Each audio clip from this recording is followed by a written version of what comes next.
धनबाद के केंदुआडीह क्षेत्र में गैस रिसाव की घटना को लेकर शनिवार को झारखंड के मुख्य सचिव अविनाश कुमार के नेतृत्व में प्रशासनिक और तकनीकी अधिकारियों की एक उच्च स्तरीय टीम ने प्रभावित इलाकों का विस्तृत निरीक्षण किया। मुख्यमंत्री को गैस रिसाव की सूचना मिलने के बाद उनके निर्देश पर यह दौरा किया गया।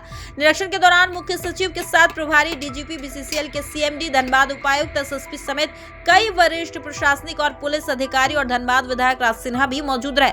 टीम ने गैस रिसाव से प्रभावित क्षेत्रों का आकलन किया और स्थानीय लोगों से संवाद कर उनकी समस्याएं और सुनी।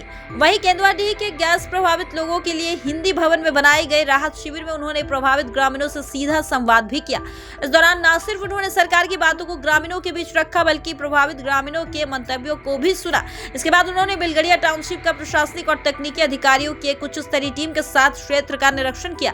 निरीक्षण के दौरान टीम ने बेलगड़िया टाउनशिप में मौजूदा हालात का आकलन किया और स्थानीय लोगों से सीधे संवाद किया। मुख्य सचिव ने प्रभावित परिवारों के समस्याएं सुनी और उनकी मांगों को गंभीरता से भी सुना।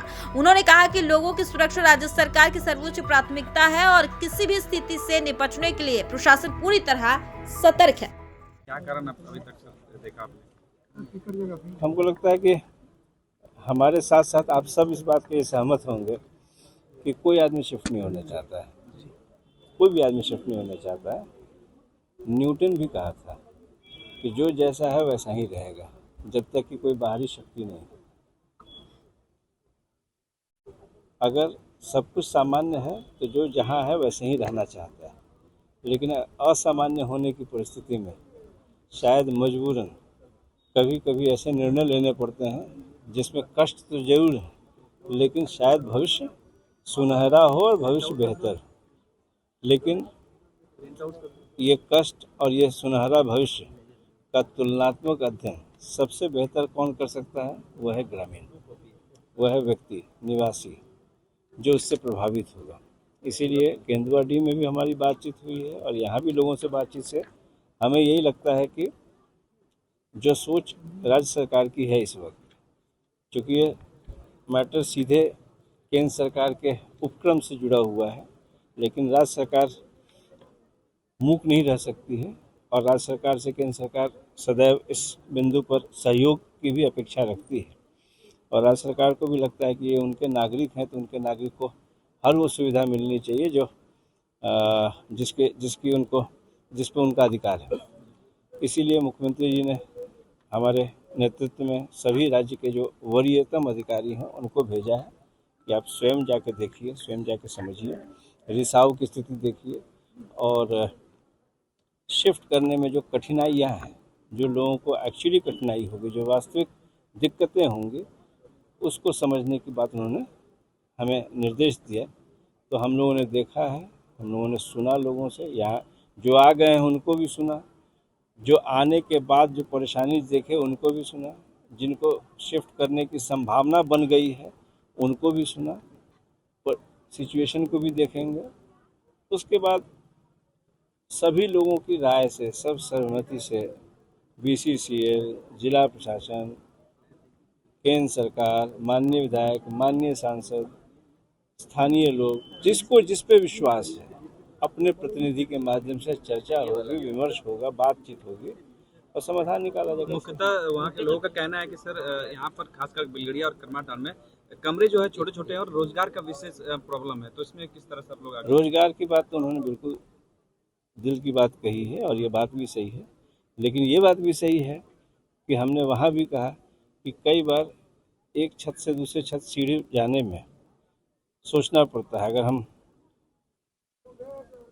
ऊपर जा रहे हैं तो कुछ हानि है, कुछ फ़ायदा है, नीचे रह रहे हैं तो कुछ हानि है, कुछ फ़ायदा है। क्या नीचे से ऊपर जाना ज़रूरी है? अगर ज़रूरी है तो हमारे जाने की बाध्यता होगी ही होगी। ये तय करना है जो रह रहे हैं, जो रख रहे हैं और जिनकी व्यवस्था चल रही है, ये सब मिलकर ही इसको देखेंगे कि वहाँ रहने में भलाई है या निकलने में भलाई है। निकलना ज़रूरी है तो उनको क्या बुनियादी व्यवस्था होनी चाहिए जो वो यहाँ आकर कठिनाई भी सही जी सकें और अपने आप को वापस पा सकें। गाड़ी में भी गियर बदलते हैं, 1 नंबर से 2 नंबर तक वो हचका लगता है। तो जीवन में भी एक गियर बदलना है। अगर उनको वहाँ से यहाँ आने की ज़रूरत पड़ेगी तो एक गियर बदलना है, उसमें उनको हचका लगेगा। लेकिन ये तय सबको मिल के करना है। ना हम ये कह सकते हैं कि उनको आ जाना चाहिए, ना हम ये कह सकते हैं कि उनको वहाँ रहना चाहिए। वहाँ रहने में टेक्निकली क्या हानि है, इसका सबसे अच्छा व्यक्ति टेक्निकल व्यक्ति है, साइंटिफिक स्टडी कर रहा है, वो देख रहा है हर वो विकल्प जिससे कि उनको नहीं शिफ्ट करना पड़े, उसको देख रहा है। अगर वो हाथ उठा देता है तो मेरे ख्याल से हम आप सब मिलके ये कहेंगे नहीं, अब चलना चाहिए। इस समस्या को लेकर के हमने विधानसभा में भी मामला को रखा और माननीय मुख्यमंत्री जी को लिखित आग्रह किया था मिलकर कि कम से कम ठीक है, ये केंद्र सरकार का मामला है, लेकिन यहाँ के जो बासिंदे हैं, जो भी चाहे वो रैयत हो या गैर रैयत हो, जो भी प्रभावी लोग हैं, वो तो उनके कल्याण का काम भी राज्य सरकार का चिंता है। और इसलिए माननीय मुख्यमंत्री से हमने आग्रह किया था कि एक हाई पावर टीम यहाँ से भेजिए, जो जा करके वस्तु स्थिति को देख करके उसके अनुसार बात करें।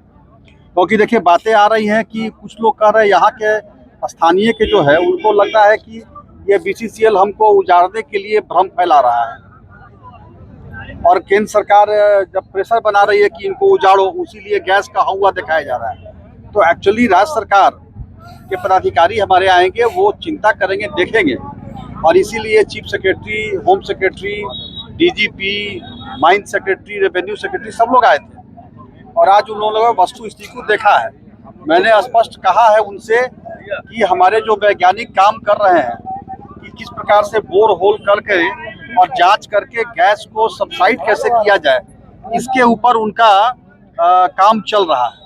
तो हमने स्पष्ट रूप से कहा है कि देखिए, पहले ये गैस सबसाइड करने का प्लानिंग कीजिए, गैस को उसी में दबा दें या उसका कोई उपाय न्यूट्रलाइज करें, इसका चिंता करना होगा।